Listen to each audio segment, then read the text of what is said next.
des femmes. Kevin Guillot, spécialiste de la famille royale britannique, est avec nous par Skype. Nous allons évidemment décrypter ensemble l'interview choc de Meghan et Harry. Bonsoir. Bonsoir.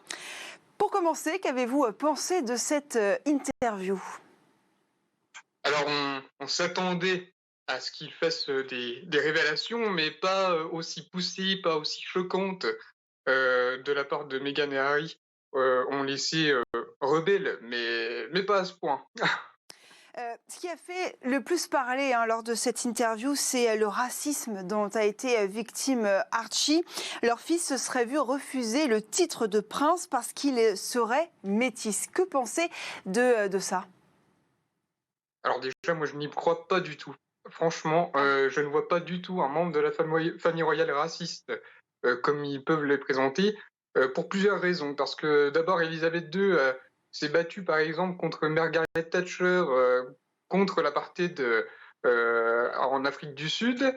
On sait que le prince Charles est très ouvert à toutes les communautés, à toutes les communautés à travers le monde. Par exemple, il a un temple dans l'une de ses maisons privées qui a à l'intérieur une Bible, un Coran, tous les manuscrits sacrés qui peuvent exister dans toutes les religions du monde. Donc, ce sont des gens très ouverts. Donc, je ne comprends pas pourquoi on dirait qu'un membre de la famille royale serait raciste. Alors, pourquoi elle dit ça, Meghan Markle ?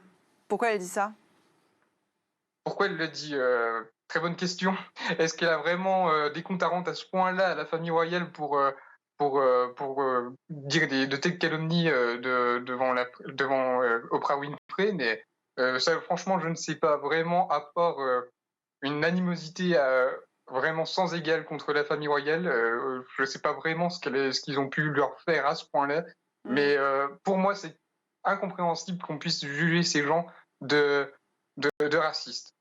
Vous pensez que c'est un règlement de compte de la part de Meghan Markle précisément ? On parlera d'Harry un peu plus tard, mais là, c'est vraiment Meghan Markle qui a commencé l'interview seule face à Oprah Winfrey. C'est donc un règlement de compte pour elle ? Ah oui, c'est vraiment un règlement de compte. Elle l'a dit. On ne pouvait pas s'attendre à ce qu'ils ferment leur bouche éternellement. Ça fait 1 an. Et ben, au bout d'1 an, ils ont fini par faire cette interview choc à travers le monde. On sait en plus que Oprah Winfrey a vendu cette interview entre 7 et 9 millions de dollars et elle a gardé les revenus internationaux pour elle. Donc oui, c'est vraiment un coup choc, un coup médiatique comme ils savent le faire. Et le problème, c'est qu'ils ne sont plus membres de la famille royale et ça, ils ont tendance à l'oublier. Et ils n'auraient pas dû faire cette interview, à mon sens, qui est, encore une fois, comme j'ai pu vous le dire déjà dans ma précédente interview chez vous, c'est une véritable trahison de leur part envers la couronne. Et le prince Harry, comment expliquer alors ? C'est pour soutenir sa femme ? Pour soutenir sa femme, on voit qu'il est très amoureux de sa femme, qu'il est très attaché à sa famille. On sait aussi que le prince Harry n'a jamais voulu respecter toutes les règles, tous les codes qu'on peut imposer à un membre de la famille royale. Donc un homme très rebelle et qui se retrouve dans toutes les rébellions que peut prétendre sa femme. Ce genre de propos, est-ce que ça va entacher la réputation de la famille royale britannique ? Alors, entacher la réputation de la famille royale. Je dirais que non, parce que... Il y a des choses fortes qui sont ressorties. Le racisme, notamment, ça peut quand même faire beaucoup de mal à la couronne. Alors oui, si on prend mot pour mot ce qu'ils ont dit, sauf que franchement, je ne suis pas d'accord du tout pour les raisons dont je vous ai évoquées. Et après, ils ont déjà eu des scandales de ce type avec Diana. On pense à son interview en 1995 pour Panorama. Et ils ont réussi à se relever de tels scandales que la princesse de Galles était à l'origine. Donc là, on a une princesse de Galles bis. Meghan Markle est vraiment dans la lignée de ce qu'a pu faire Diana auparavant. Et elle prend pour modèle Diana en tout point. On l'a vu porter des bijoux de Diana pendant ses dernières sorties officielles. Pardon. Elle a des tenues qui ressemblent en tout point à celles de Diana. Enfin, elle fait beaucoup de références à Diana. On voit qu'elle veut s'imposer comme une nouvelle princesse de Galles, aussi glamour, aussi rebelle qu'a pu être Diana. Et Donc, pourtant, ils ont quitté la famille royale. Donc au final, elle n'est pas princesse. ah non, elle n'est pas princesse, mais malgré tout, elle faisait partie de la Mm. famille royale jusque-là, donc elle aurait dû se mettre dans les clous comme n'importe quel membre de la famille royale a pu le faire. Kate Middleton l'a très bien fait, on l'a très bien préparé, et aujourd'hui, elle vit son rôle à temps plein et elle ne s'en plaint pas. Alors que elle a un caractère très rebelle depuis le début. On sait que c'était une féministe qui aimait prendre de la parole et qui aimait exprimer son point de vue. Et on arrive dans une famille royale où on lui dit euh, tu dois te dresser dans un moule et ne plus donner ton avis comme tu peux le faire. Meghan Donc Markle forcément, qui... Oui. Non, allez-y. forcément ça la coince et ce qu'elle veut, c'est s'exprimer. Et enfin, ce sont des gens qui aujourd'hui ont pratiquement tout perdu. Il leur reste plus que le titre de duc et duchesse de Sussex.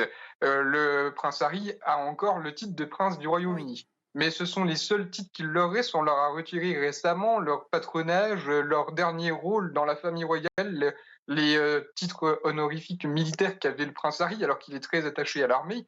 Donc, il leur reste plus que ces deux titres-là, au final. Donc, pour exister, qu'est-ce qui vous reste? Le scandale. Il faut faire un scandale pour pouvoir exister et puis être vu à travers le monde. Ce sont des gens qui veulent, malgré qu'ils soient partis de la famille royale, garder une certaine popularité, une célébrité qu'ils n'ont normalement plus parce qu'ils ne font plus partie de la famille royale. Sauf que le problème, c'est qu'ils veulent, en gros, la popularité, la célébrité, sans les devoirs qui incombent à un membre de la famille royale. On y apprend également, lors de cet entretien, que Meghan Markle aurait eu des pensées suicidaires. Je la cite, « Je ne voulais plus être en vie ». C'était une pensée constante, très claire, réelle et effrayante. La famille royale n'aurait pas du tout pris en considération ces appels au secours. Qu'est-ce que vous avez à dire suite à ça? Eh bien, écoutez, est-ce qu'on a eu un dernier épisode de Diana, encore une fois, où on sait que la princesse de Galles aurait eu aussi, elle était anorexique et boulimique, elle est très, très mal dans sa peau, elle a très mal vécu son passage dans la famille royale. Donc, je pense qu'elle a revécu ce que la princesse Diana a vécu elle-même, avec les tabloïds qui la critiquaient, les Britanniques qui étaient tout le temps derrière eux pour avoir la moindre photo, la moindre information sur leur vie privée comme publique. Donc, je pense que c'était quand même un lourd fardeau, mais ensuite, elle était quand même préparée à ce genre d'événement. On ne rentre pas dans la famille royale sans connaître ça. N'importe quelle personne sait qu'il y a des contraintes quand on fait partie de de la famille royale. Donc, oui, elle a certainement eu un moment dépressif à ce point. Ensuite, dire qu'on ne l'a pas aidée, je pense pas qu'elle n'ait eu aucune aide. Ensuite, ça dépend vers qui elle s'est tournée. Si elle s'attend à ce que la reine Elisabeth II lui ouvre les bras et lui dit viens pleurer ma fille, non. Elisabeth II n'est pas comme ça, elle n'a jamais été comme ça, elle n'a jamais exprimé ses sentiments, même envers ses enfants. Donc voilà, ça dépend vers qui elle s'est tournée. Je ne sais pas comment ça s'est passé vraiment en coulisses. Je pense qu'elle a eu quand même quelques aides de la part du staff de Buckingham, mais ça s'arrête là. Voilà. Vous parliez, Kevin, tout à l'heure de Kate. Et bien justement, Meghan Markle, elle est revenue sur cette fameuse histoire qui concerne ses rapports avec sa belle-sœur.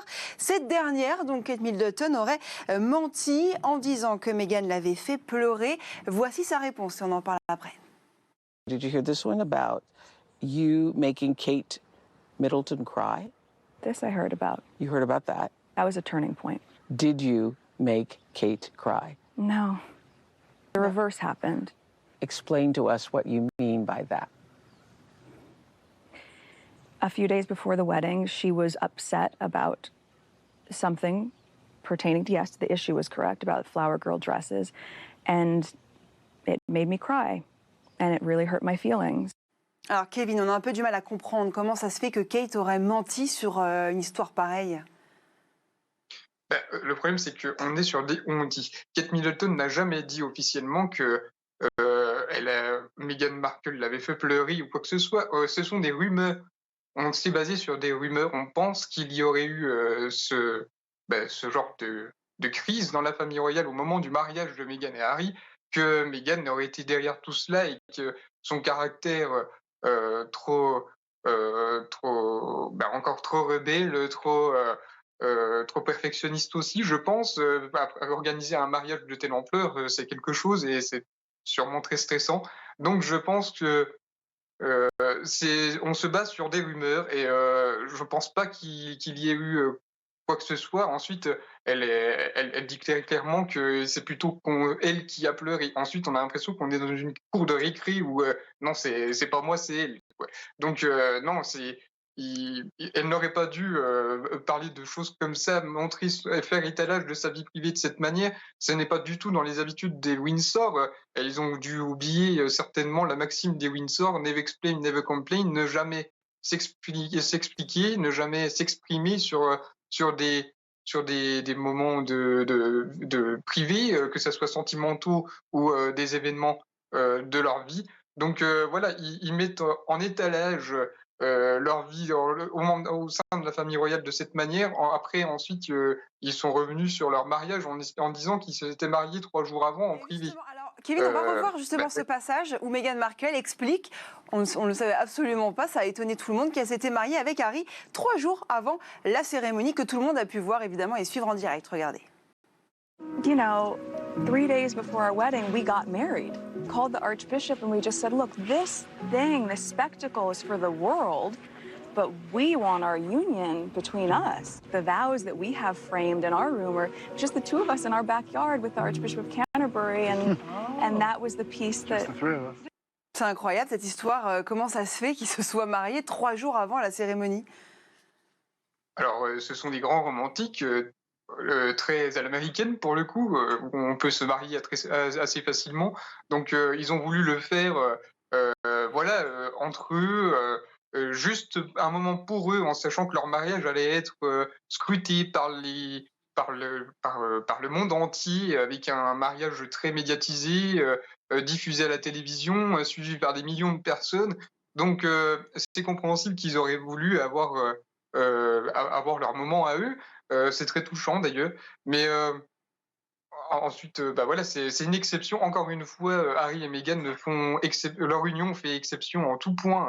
Harry a choisi une actrice afro-américaine, divorcée. Ça fait écho à une histoire qu'on a déjà entendue chez les Windsor. Édouard VIII qui a abdiqué pour l'amour d'une femme qui ne correspondait pas aux mœurs du temps, Wallis Simpson, qui était doublement divorcée, américaine, pas actrice, mais qui n'avait pas qui avait des mœurs légères, on va dire. Donc on va dire que l'histoire se répète encore une fois avec Harry et Meghan, mais dans un échelon peut-être pas aussi élevé qu'Édouard VIII qui était roi et qui a abdiqué. Harry n'avait rien à abdiquer du tout, à part sa position au sein de la famille royale, mais ça a moins d'importance que si ce serait William qui aurait dit je claque la porte, je m'en vais avec Kate vivre aux États-Unis.